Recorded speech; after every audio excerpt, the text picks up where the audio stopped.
Thibaut InShape est-il vraiment d'extrême droite?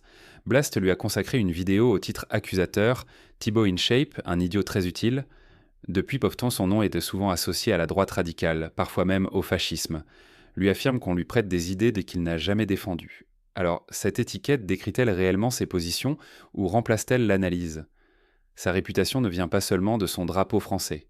Thibaut InShape valorise régulièrement l'armée et les forces de l'ordre. Il défend davantage de sécurité et souhaite réduire l'immigration.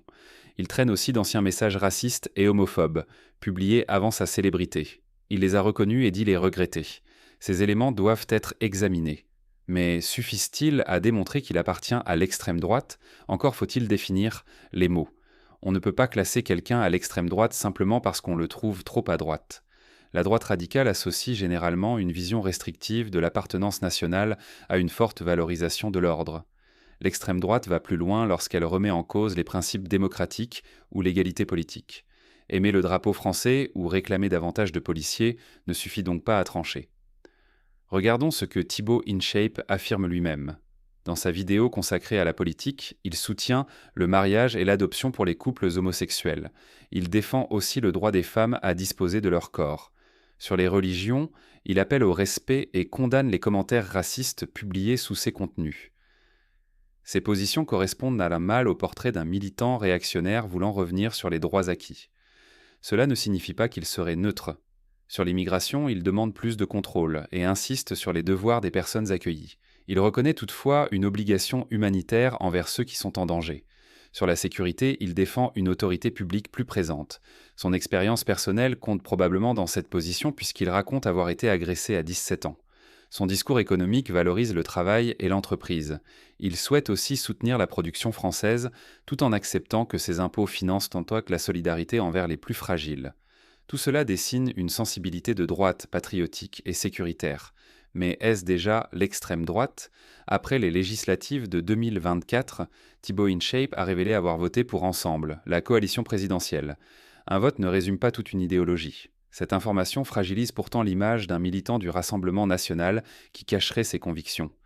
Quelques mois plus tard, il a reconnu que certaines valeurs du Rassemblement national étaient dites proches des siennes, sans adhérer à l'ensemble de son programme. Cette proximité mérite d'être interrogée. Elle ne prouve pas à elle seule une appartenance politique. Ces critiques disposent malgré tout d'un argument sérieux. Lorsqu'un créateur suivi par des millions de personnes valorise régulièrement la police ou l'armée, son contenu produit un effet politique, même sans consigne de vote. Une influence peut favoriser une certaine vision de la société sans devenir une propagande partisane. Les collaborations de Thibaut InShape et la place qu'il accorde à l'autorité méritent donc une analyse critique. Mais il existe une différence entre dire que son contenu banalise un imaginaire sécuritaire et affirmer qu'il appartient à l'extrême droite. La première affirmation peut être discutée à partir de ses vidéos. La seconde exige des preuves plus solides que son drapeau et ses partenariats institutionnels. Sur la base de ses déclarations publiques, l'étiquette d'extrême droite ne me paraît pas démontrée. Le présenter comme apolitique serait tout aussi trompeur. Thibaut InShape exprime clairement une sensibilité de droite. Son discours accorde une place importante au patriotisme et à l'autorité. Plusieurs de ses positions sociétales restent pourtant éloignées de la droite réactionnaire. Ces anciens messages ne doivent n'alors pas être effacés.